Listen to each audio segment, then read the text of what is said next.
As part of the Somali social reform, the government has successfully mobilized Somali resources to initiate a nationwide program of rebuilding key institutions in the country.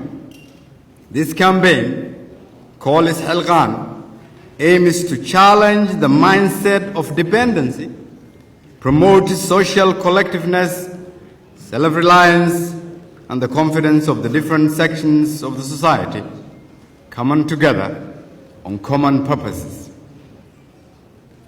On inclusive politics, our most recent achievement, the Reconciliation Conference that has demonstrated the importance of the government's initiatives towards conflict resolution.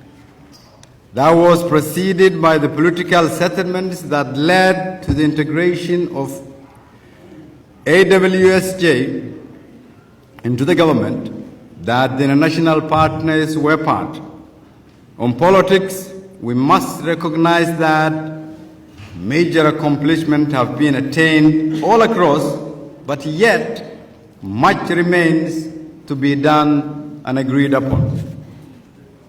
Today, however, Excellencies, ladies and gentlemen, I would like to shed light on other changes that may not have necessarily been apparent or visible, but are very real and have made tremendous impact on the lives of the people and seem to have registered irreversible change in the long term.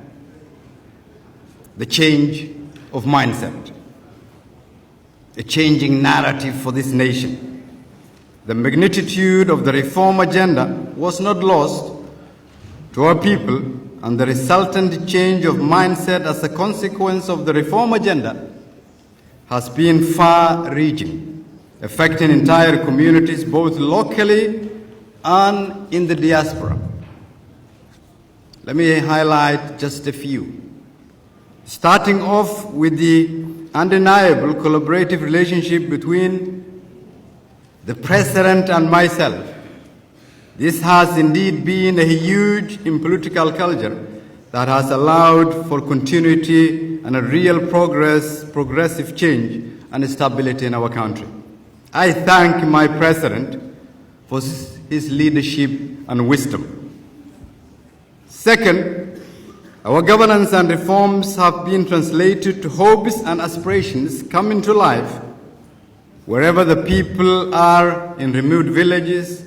Public rallies and public political debate is becoming very important.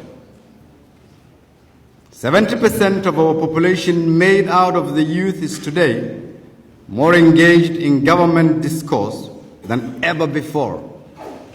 They are awake and demand to be included. Women, persons living with disabilities, minority groups are now speaking up.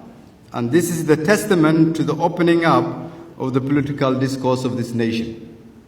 Consequently, you will find that there is a change in the expectations from leaders and politicians as a direct result of the demand from our people, not just the traditionally engaged elites.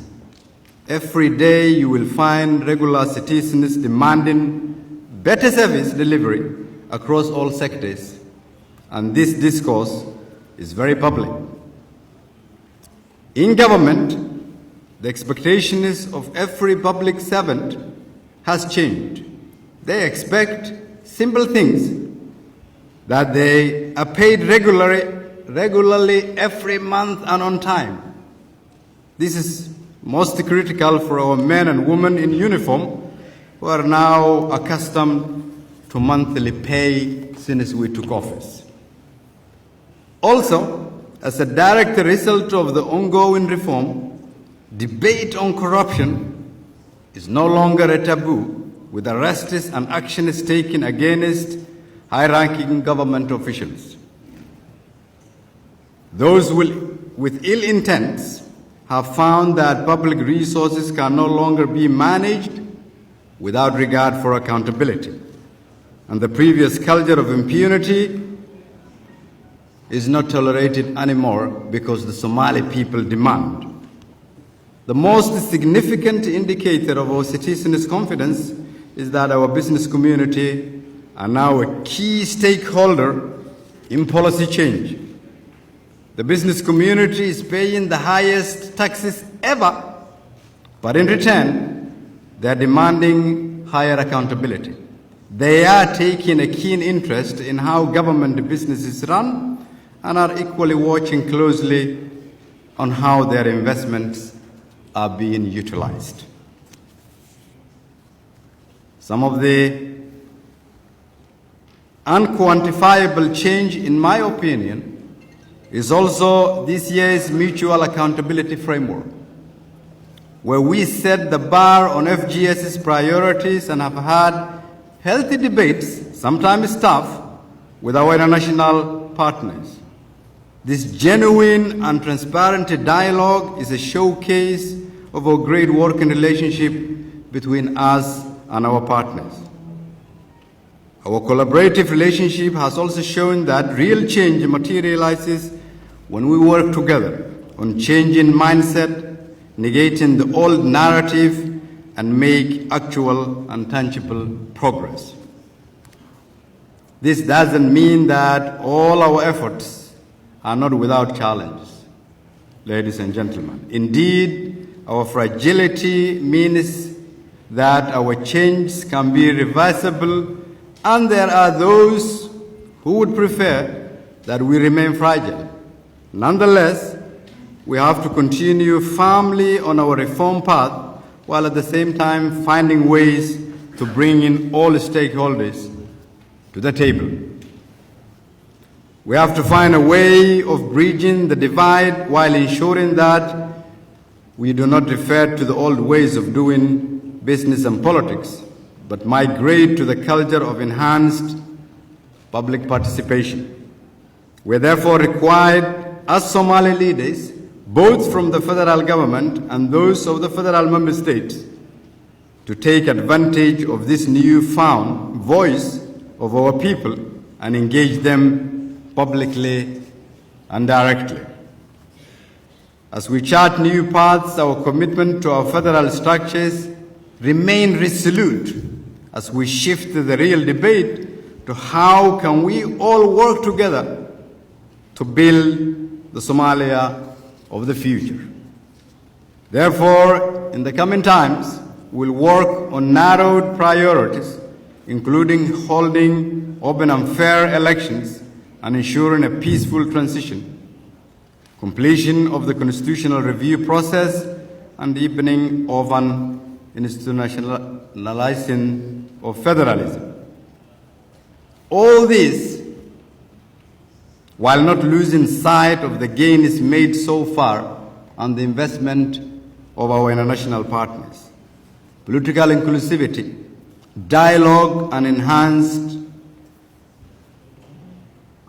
while not losing sight of these progresses that we've made together. Ladies and gentlemen, Excellencies, Somalia is making tremendous strides. We are ready to move forward together in this limited time we have, together with our federal member states, both houses of parliament and the political elite. We will endeavor to chart forward to ensure that progress achieved is not set back. It is therefore my hope we will keep the strategic partnership we have established and start new ones to make further progress and overcome challenges ahead for the benefit of the Somali people. I look forward to having these discussions with you today and look forward to working with you. Thank you.